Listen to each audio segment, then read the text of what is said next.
Hello. So, it has been well over 12 hours since the Rangers lost last night's game, 5-4, and I've had time to process it all. I've had time to recover from it. So, I will give my full reaction to it. Post-game reaction, of course. I'm not watching this live. My God, if I did a live reaction, there'd be no words said, because that's the best way to describe last night's game. It left me speechless. So I was at work for the beginning of this game. I had my phone muted just so I wouldn't interrupt other people working. So I watched the Alex Bregman home run. I'm not sure when it happened, just because I'm at work. I can't really be locked into the game like that. And then as I was driving home from work, Nathaniel Lowe hit that game tying home run. So when I got home, the game was started over. Since it was a tie game at that point, 1-1. Jordan Montgomery was doing really well. And then the sixth inning happened when I want to say it was a leadoff walk to Martin Maldonado. And my God, the trend of this whole series has been when the Astros get a leadoff walk, that runner most likely scored. They really take advantage of any opportunity you give them. And then it was runners on first and second. And Corey Seager had a chance at a double play ball. And oh my God, it was just like that Jose Siri deflection off his glove in Tampa. It hit his glove and it went 30, 40 feet in the air. Sucked so bad. And then that turned the game into 2-1. And yeah, then shortly after that, Josh Sport was brought in, and the side was retired, so it was 2-1 heading into the bottom of the sixth. Then Dolis Garcia hit that klutch home run. All the emotion that he has as a player, he appreciated his home run. He does that on every single home run, really. Like, as soon as he makes contact, he right away knows that it's a home run. I always think back to that home run that he had in early September against Minnesota. As soon as he made contact, it was like before that happened, he had a 4 strikeout game. And as soon as he made contact, he just did this. Oh, like so glad that the game's over. And it was a walk-off home run. And, I had that same feeling at the time because it was just such an insufferable game because September was just so inconsistent. But because on X, I'll say X. On X, I said that I wanted the game to end in the bottom of the ninth inning because previously, a couple series ago, the Rangers lost in extra innings, and their extra innings performance in the regular season has just been god awful. So I wanted the game to end in 9 innings, and El Bombi did that. And I said on X, thanks Bombi. Fast forward to this point.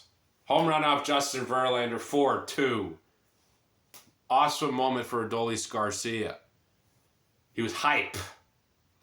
And then afterwards, I want to say that this was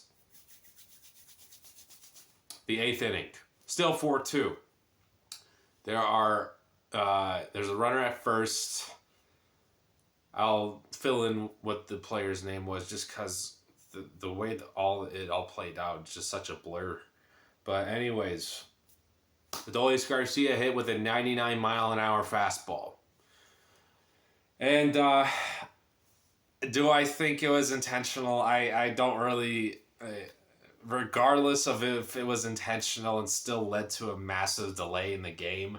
But just think about this. Any time the players hit with a 95-mile-an-hour plus fastball, they're going to get a little heated.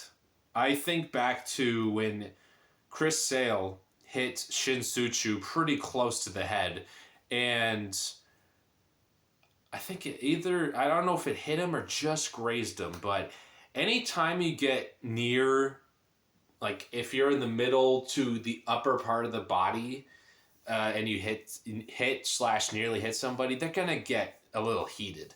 And Shin-Soo Choo, he got heated at Chris Sale, understandably. Any player, if you ask any baseball player that's experienced that, they're gonna tell you that they felt a little heated, regardless of if it was intentional or not. It's completely understandable. And Adolis, who plays with a lot of passion, was, he went towards Martin Maldonado and said, "Come on, what are we doing?" And so, he was just heated up, and then what commenced was just a really long delay.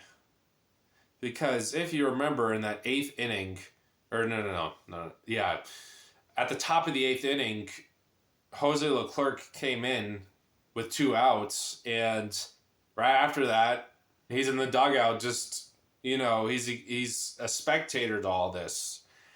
And what really pissed me off was that, Dusty Baker, 100% understandable that he had a problem with Brian Abreu being ejected, pleading the case that not really necessarily a time to be throwing intentional hit by pitches when you're down 2 runs in the bottom of the 8th inning. I mean, completely understand his viewpoint. And then he was ejected. What pissed me off was that Dusty Baker did not go back into, he just did not leave the dugout.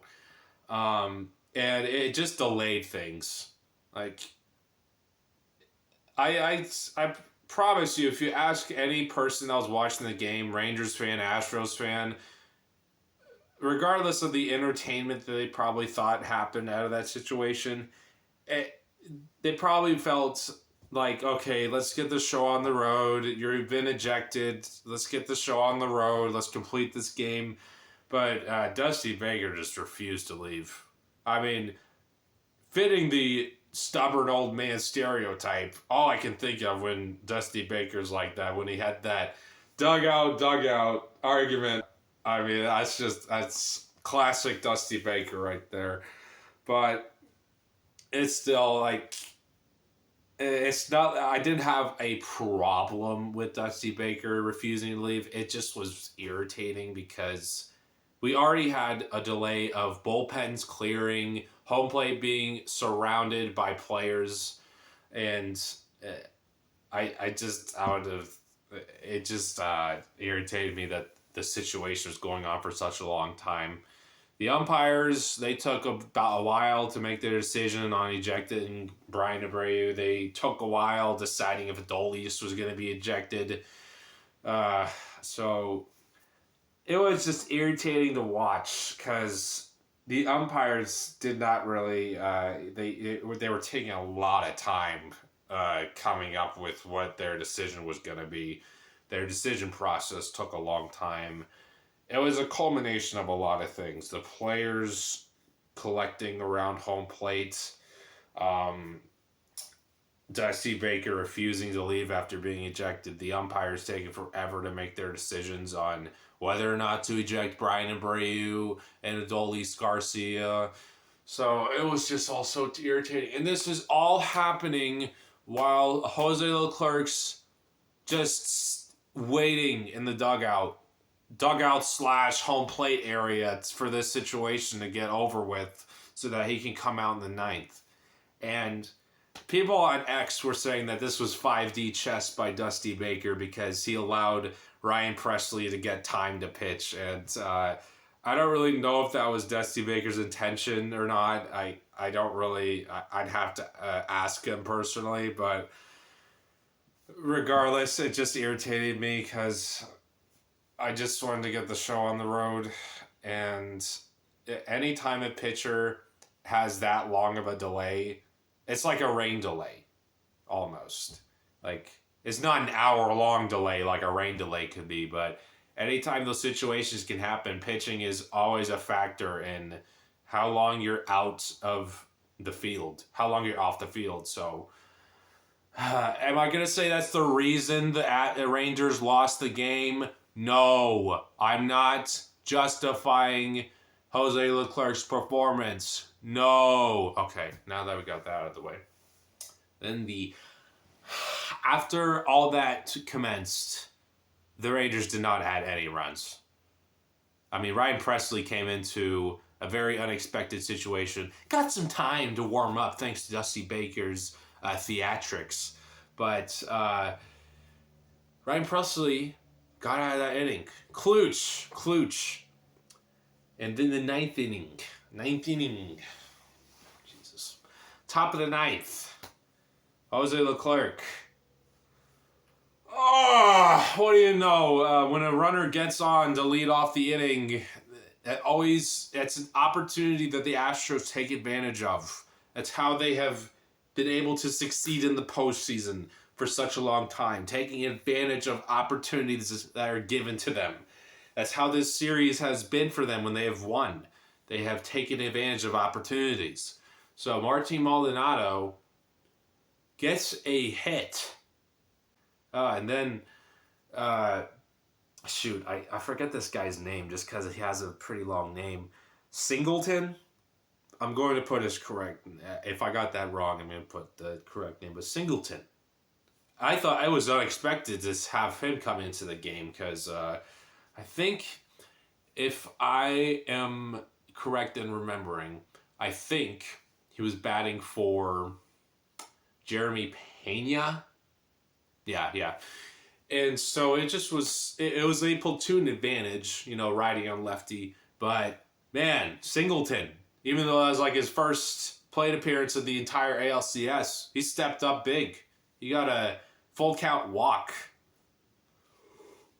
That was clutch. Then Jose Altuve has a lot of experience in these situations. Jose Leclerc throws a changeup low and inside. And I looked at the replay of this. It didn't seem like Jose Leclerc missed his location by that much. But as we know with Jose Altuve, he can get back to ball any way he can. And hits the ball towards the outfield fence. And I'm thinking, is Evan Carter going to steal another hit away from Jose Altuve? Well, it didn't happen. Maybe if Evan Carter was 5 inches taller. He's already like over 6 feet, but man, he was just so close to getting that.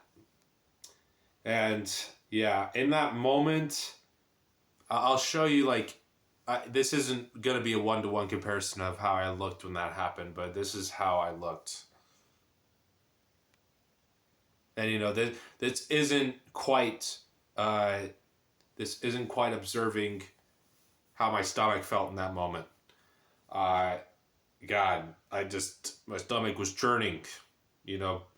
It's an intense moment, and yeah, that was so deflating for that game because the 8th inning was already such lots of I'll say camaraderie. That's a pretty safe term there. There was lots of camaraderie in the 8th inning, and for all that to culminate into what the 9th inning was, top of the 9th, I'll describe the bottom of the 9th, but the 9th inning, all that to culminate to the 9th inning. Ugh. But in 2016 World Series, Aroldis Chapman fashion, Jose Leclerc gets out of the inning. Except this time he gave up the lead. Aroldis Chapman in the 2016 World Series just tied the game. But anyways, and one other thing.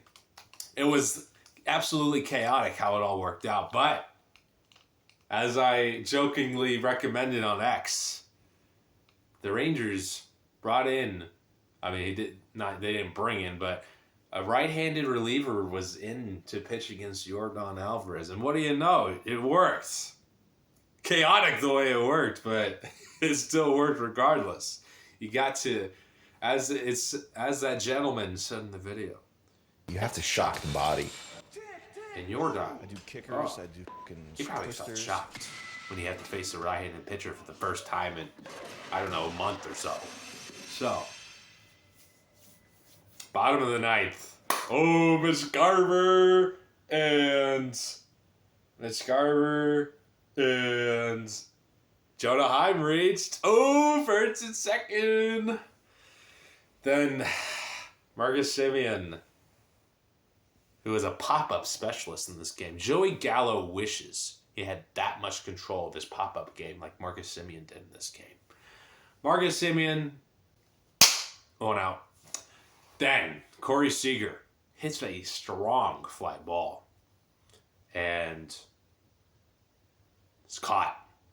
I think the numbers on that were it had like an expected batting average of 700. I'll post a screenshot of what I'm referencing. But, man, he hit it hard, but as has been the trend in this series, hard hit balls being caught, whether it's on the Astros or Rangers side. That just seems to be the trend. So, yeah, then Evan Carter, who is, I'll be frank and say he struggled at batting in the hole this series. Like, he's batted 7th or 8th in the entire postseason, and he hasn't performed well batting third. It's either been Garver or Robbie Grossman batting third, who are veterans, and, you know, Evan Carter just didn't perform batting third. And, I mean, still, regardless, Ryan Presley just was unreal. I mean, he's a great postseason pitcher. He came into an unexpected situation, got the side retired in the 8th, and then in the 9th inning stepped up big. That third strike on Evan Carter was a really good pitch. I think it was a splitter. I think Ryan Presley throws a splitter, but it was a dirty splitter to get the strikeout. Now, I'm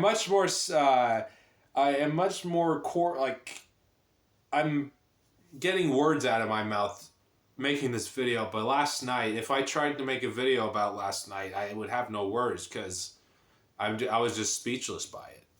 But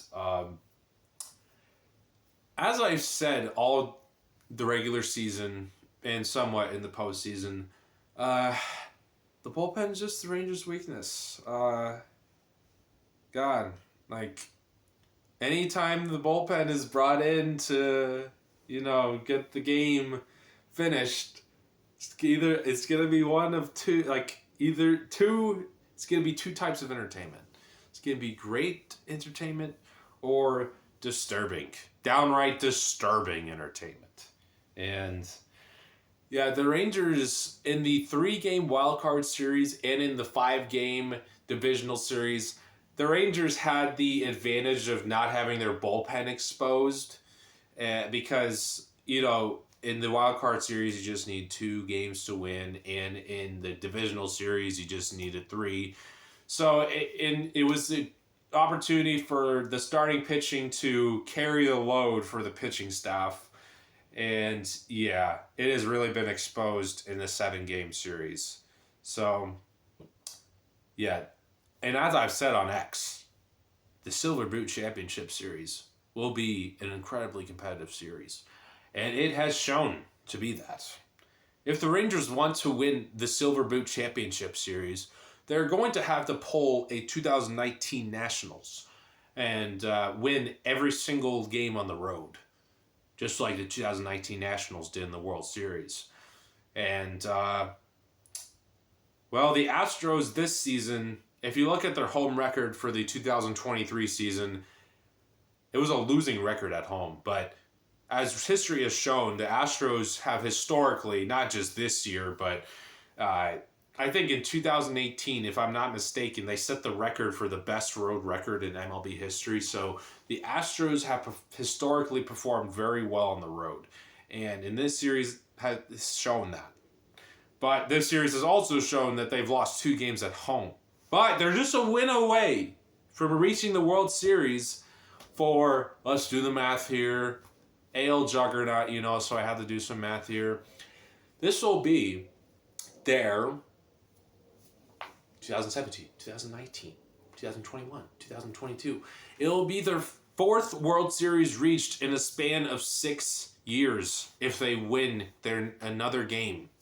So, AL juggernaut experience mixed in with a home record that's not good in the regular season, and in this series at least, they haven't won a game at home. So,